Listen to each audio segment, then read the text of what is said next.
Hello friends, ಎಲ್ಲರಿಗೂ ನಮಸ್ಕಾರ. ನೀವು ನೋಡ್ತಾ ಇರೋದು ಸನ್ನಿಸ್ ಆನ್ ಯೂಟ್ಯೂಬ್ ಚಾನಲ್. ಇವತ್ತಿನ ಒಂದು ರೆಸಿಪಿ ಅಕ್ಕಿ ಉಸ್ಲಿ.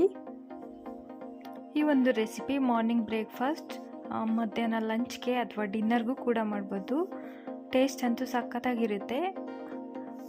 ಹಾಗಿದ್ರೆ ಈ ರೆಸಿಪಿನ ಯಾವ ರೀತಿ ಮಾಡೋದು ಅಂತ ನೋಡೋಣ ಬನ್ನಿ. ಫ್ರೆಂಡ್ಸ್, ನೀವೇನಾದರೂ ಫಸ್ಟ್ ಟೈಮ್ ನನ್ನ ಚಾನಲ್ ನೋಡ್ತಾ ಇದ್ದರೆ ಲೈಕ್ ಮಾಡಿ, ಶೇರ್ ಮಾಡಿ, ಹಾಗೆ ಸಬ್ಸ್ಕ್ರೈಬ್ ಮಾಡಿ. ಹಾಗಿದ್ರೆ ವಿಡಿಯೋ ಶುರು ಮಾಡೋಣ ಬನ್ನಿ.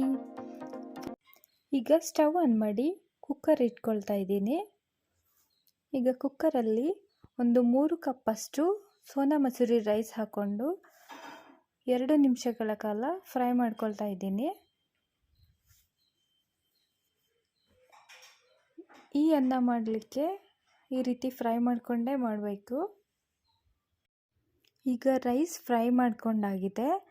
ಸ್ಟವ್ ಆಫ್ ಮಾಡಿ ಫ್ರೈ ಮಾಡಿರೋ ರೈಸನ್ನು ಒಂದು ಪಾತ್ರೆಯಲ್ಲಿ ಹಾಕ್ಕೊಳ್ತಾ ಇದ್ದೀನಿ. ಈಗ ರೈಸನ್ನು ಸೈಡಲ್ಲಿ ಇಟ್ಟು ಮತ್ತು ಅದೇ ಕುಕ್ಕರ್ಗೆ 1 ಟೇಬಲ್ ಸ್ಪೂನಷ್ಟು ಬಿಳಿ ಎಳ್ಳು ಹಾಕ್ಕೊಂಡು ಫ್ರೈ ಮಾಡ್ಕೊಳ್ತಾ ಇದ್ದೀನಿ. ಎಳ್ಳು ಸಿಡಿಯೋ ತನಕ ಫ್ರೈ ಮಾಡ್ಕೋಬೇಕು. ಈಗ ಫ್ರೈ ಮಾಡಾಗಿದೆ. ಇದನ್ನು ಕೂಡ 1 ಕಪ್ಪಲ್ಲಿ ಹಾಕಿ ಸೈಡಲ್ಲಿ ಇಡೋಣ. ಈಗ ಸ್ಟವ್ ಆನ್ ಮಾಡಿ ಒಗ್ಗರಣೆ ಸ್ಟಾರ್ಟ್ ಮಾಡ್ತಾ ಇದ್ದೀನಿ. ಸೇಮ್ ಕುಕ್ಕರ್ಗೆ ಒಂದು 3 to 4 ಟೇಬಲ್ ಸ್ಪೂನಷ್ಟು ಕುಕ್ಕಿಂಗ್ ಆಯಿಲ್ ಹಾಕ್ಕೊಂಡಿದ್ದೀನಿ. ಅರ್ಧ ಸ್ಪೂನಷ್ಟು ಸಾಸಿವೆ ಹಾಕಿದ್ದೀನಿ. ಸಾಸಿವೆ ಚೆನ್ನಾಗಿ ಸಿಡಿದ ಮೇಲೆ 1 ಟೇಬಲ್ ಸ್ಪೂನಷ್ಟು ಕಡಲೆಬೇಳೆ ಹಾಕಿ ಫ್ರೈ ಮಾಡ್ಕೋಬೇಕು. ಮತ್ತು ಸ್ಲೈಸ್ ಮಾಡಿರೋ 2 ಆನಿಯನ್ ಹಾಕ್ಕೊಂಡಿದ್ದೀನಿ.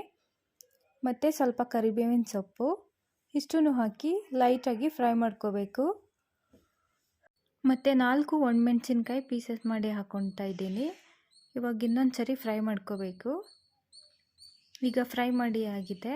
ಇದರಲ್ಲಿ 6 ಕಪ್ಸಷ್ಟು ನೀರು ಹಾಕ್ಕೊಳ್ತಾ ಇದ್ದೀನಿ. 3 ಕಪ್ಸ್ ರೈಸ್ಗೆ 6 ಕಪ್ಸ್ ನೀರು ಹಾಕ್ಕೋಬೇಕು. ಈಗ ರುಚಿಗೆ ಬೇಕಾಗಿರೋಷ್ಟು ಉಪ್ಪು ಹಾಕ್ತಾಯಿದ್ದೀನಿ, 1/4 ಸ್ಪೂನಷ್ಟು. ಮತ್ತು ಖಾರದ ಪುಡಿ 1.5 ಸ್ಪೂನಷ್ಟು ಹಾಕ್ಕೊಳ್ತಾ ಇದ್ದೀನಿ. ಹುಣಸೆಹಣ್ಣಿನ ರಸ ಮತ್ತು ನೆನೆಸಿರೋ ಬೆಲ್ಲದ ನೀರು 2 ಟೇಬಲ್ ಸ್ಪೂನಷ್ಟು. ಇಷ್ಟು ಹಾಕ್ಕೊಂಡು ಒಂದ್ಸರಿ ಚೆನ್ನಾಗಿ ಮಿಕ್ಸ್ ಮಾಡಬೇಕು. ಈಗ ಇದರಲ್ಲಿ ಫ್ರೈ ಮಾಡಿರೋ ರೈಸ್ ಇತ್ತಲ್ಲ, ಅದನ್ನು ವಾಶ್ ಮಾಡಿ ಹಾಕ್ತಾ ಇದ್ದೀನಿ.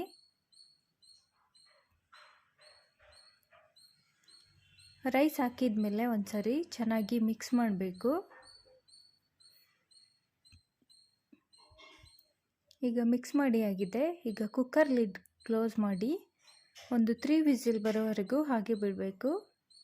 3 ವಿಸಿಲ್ಸ್ ಆದಮೇಲೆ ಸ್ಟವ್ ಆಫ್ ಮಾಡಿ ಒಂದು 20 ಮಿನಿಟ್ಸ್ ಕೂಲ್ ಆಗಲಿಕ್ಕೆ ಬಿಡಬೇಕು. ಈಗ ಒಂದು ಮಿಕ್ಸಿ ಜಾರಿಗೆ ಫ್ರೈ ಮಾಡಿರೋ ಬಿಳಿ ಎಳ್ಳು ಮತ್ತು ಸ್ವಲ್ಪ ತೆಂಗಿನಕಾಯಿ ಪೀಸಸ್ ಇಷ್ಟನ್ನು ಹಾಕಿ ಗ್ರೈಂಡ್ ಮಾಡ್ಕೋಬೇಕು. ನೀರು ಹಾಕ್ತೇನೆ ಗ್ರೈಂಡ್ ಮಾಡ್ಕೋಬೇಕು. ಈಗ ಗ್ರೈಂಡ್ ಮಾಡ್ಕೊಂಡಾಗಿದೆ ನೋಡಿ. ಈಗ ತೆಂಗಿನಕಾಯಿ ಮತ್ತು ಎಳ್ಳು ಪೌಡ್ರ್ ಮಾಡ್ಕೊಂಡು ಆಗಿದೆ. ಈಗ ಇದನ್ನು ಸೈಡಲ್ಲಿ ಇಡೋಣ. 20 ಮಿನಿಟ್ಸ್ ಆದಮೇಲೆ ಕುಕ್ಕರ್ ಓಪನ್ ಮಾಡ್ತಾ ಇದ್ದೀನಿ. ಹಾವಿ ಎಲ್ಲ ಚೆನ್ನಾಗಿ ಹೋಗಿದೆ. ಈಗ ಇದರಲ್ಲಿ ಗ್ರೈಂಡ್ ಮಾಡಿ ಇಟ್ಕೊಂಡಿರೋ ಎಳ್ಳು ಮತ್ತು ಕೋಕೋನಟ್ ಪೌಡ್ರ್ ಹಾಕ್ತಾ ಇದ್ದೀನಿ. ಮತ್ತು ಹಚ್ಚಿರೋ ಕೊತ್ತಂಬರಿ ಸೊಪ್ಪು ಸ್ವಲ್ಪ ಇಷ್ಟನ್ನು ಹಾಕಿದ ಮೇಲೆ ಚೆನ್ನಾಗಿ ಮಿಕ್ಸ್ ಮಾಡಬೇಕು. ಎಳ್ಳು, ತೆಂಗಿನಕಾಯಿ ಮತ್ತು ಕೊತ್ತಂಬರಿ ಸೊಪ್ಪು ಎಲ್ಲ ಚೆನ್ನಾಗಿ ಮಿಕ್ಸ್ ಆಗಬೇಕು. ಅಲ್ಲಿ ತನಕ ಚೆನ್ನಾಗಿ ಮಿಕ್ಸ್ ಮಾಡ್ಕೊಳ್ಳಿ. ಈಗ ಚೆನ್ನಾಗಿ ಮಿಕ್ಸ್ ಆಗಿದೆ. ಈ ರೆಸಿಪಿ ಒಂದು 1/2 ಅವರಲ್ಲೇ ರೆಡಿಯಾಗಿಬಿಡುತ್ತೆ. ಏನು ವೆಜಿಟೇಬಲ್ಸ್ ಇಲ್ಲದಿರುವಾಗ ಕೂಡ ಮಾಡ್ಬೋದು. ಹಾಗೆ ಲಂಚ್ ಬಾಕ್ಸ್ಗೂ ಕೂಡ ಚೆನ್ನಾಗಿರುತ್ತೆ. ಈಗ ನೋಡಿ, ಬಿಸಿ ಬಿಸಿಯಾದ ಅಕ್ಕಿ ಉಸ್ಲಿ ಸರ್ವ್ ಮಾಡಲು ರೆಡಿಯಾಗಿದೆ. ಇದನ್ನು ಕುಕ್ಕಂಬರ್ ಮತ್ತು ಆನಿಯನ್ ಜೊತೆ ಸರ್ವ್ ಮಾಡಿದರೆ ಚೆನ್ನಾಗಿರುತ್ತೆ. ಹಾಗೆ ಕೂಡ ತಿನ್ಬೋದು. ಈ ರೆಸಿಪಿ ನಿಮಗೆ ಇಷ್ಟ ಆಗಿದ್ರೆ ಲೈಕ್ ಮಾಡಿ, ಶೇರ್ ಮಾಡಿ, ಹಾಗೆ ಸಬ್ಸ್ಕ್ರೈಬ್ ಮಾಡಿ. Thank you for watching this video.